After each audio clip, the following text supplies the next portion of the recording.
couldn't help but like really look at you guys out there today. You know, you're out there all alone. You got the mentor Jose Oquendo. Success and chemistry is no accident. You two have it, don't you?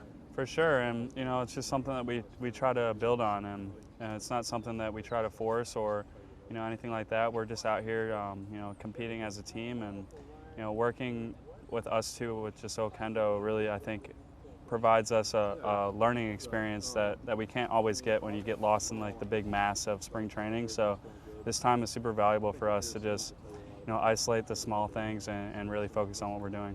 You had an unbelievable defensive season last year. How did you get better and actually win the Gold Glove? You were close this year.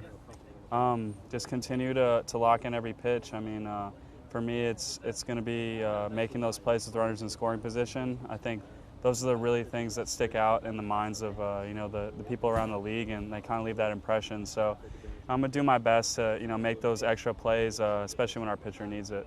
How did you find out that Colton won it, and the reaction and then your interaction with Colton? Well, it was the day they were announcing it, and I still wasn't sure whether or not I was going to win or not. And I asked him if they told him anything, and he asked me if they told me anything. And then I was like, well, he probably won, and I probably didn't from that moment. But you know, obviously, I'm so proud to have him on my side and to see his hard work pay off. So, you know, I was just very happy for him and his accomplishments. So it's never happened before in Cardinal history that a shortstop hits 30 home runs. Do you ever, like, you know, go online or look at a paper and you see your name, Paul DeJong, HR 30, and think, oh my goodness, I did it? It was definitely a big milestone for me. You know, just at the end of the year, it's fun to look back at the totals, in some categories more than others. But you know, I think it's just a result of me doing things right, and you know, I'm going to try to improve my consistency this year. I know the power numbers will come in time. That's not something I worry about. I worry about more about, you know, driving in runs, you know, runners in scoring position, things like that, getting more base hits, just to kind of keep the line moving. I think that'll just make our offense a lot more dynamic. What if manager Schultz said, hey, Paul, where would you like to hit this year? What would you say? I'd say anywhere from 3 to 5, right there in the middle. You know, give me more at-bats throughout the year and more chances to do some damage with guys on. Now, I know you won't agree with this, but you got tired at the end of the season, and it probably affected your offense. Do you think it's wise for you to take days off? And you seem like you never do. No, I mean, I thought physically I was very much locked in with my routine. I felt healthy all year. It was more a mental grind for me, putting a little bit too much pressure on myself. So, you know, a big learning year for me as far as the mental side. Maybe a couple days here and there could have changed my whole outlook. So, you know, I think Schultz and I will be smart this year and you know, make sure they're monitoring, you know, how I'm feeling. But really, you know, I think this year I'm just going to be a lot more carefree and just understand all this experience that I've had thus far, you know, all leads to this moment right now, and I'm just going to embrace where I'm at right now.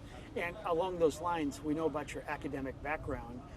Were you also, like Colton used to have this power of positive thinking, because he would get down on himself and he'd go into a funk.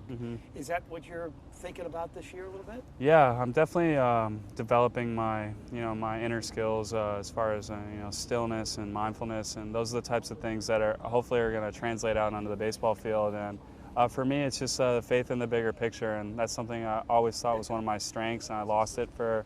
What does that mean? Just understanding, like, hey, I'm 0 for 3 in the game, but it's a tie game, and I got an at-bat in the 8th inning here to do some damage. So, you know, it's just about finding that moment right now where you're at and making the best of it and taking opportunities in stride as opposed to dwelling on any past results or future results that you might want. Two more quickies.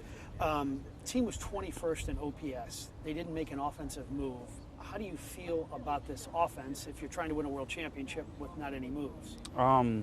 Yeah, I feel great about our core, which is pitching and defense, and I know timely offense is going to be a huge difference maker, but you know, I trust we have you know, a strong Goldie who's a little more settled coming back. You know, Yachty can handle the bat in these situations, so we have some veterans. Dexter, great bounce back year last year, and you know, I just think we got some other hungry guys in our lineup that are itching to, you know, prove ourselves out there, and you know, I think that's the kind of attitude we need going into it.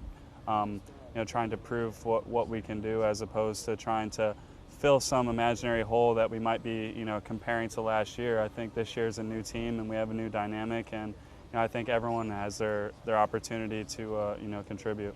last thought, we do a story on our NBC affiliate called Turning Point, where we talk to an athlete about the turning point in his life or career. Everybody's got one. What was Paul DeJong's turning point in your career? If this doesn't happen, then I don't know if you're here today. That would be my freshman year fall in high school when I tore my ACL. Needless to say, I don't play basketball anymore, and that became really my journey into baseball. And missing time, going as a redshirt to Illinois State, all these things kind of progressed from that. So I would have to say that was one of my big turning points. So if you don't tear your ACL, you're a shooting guard and maybe not into baseball as much? And maybe, not even in basketball because I'm not 6'3", and able to continue playing. And who knows, I might be in school still, I might be anywhere else.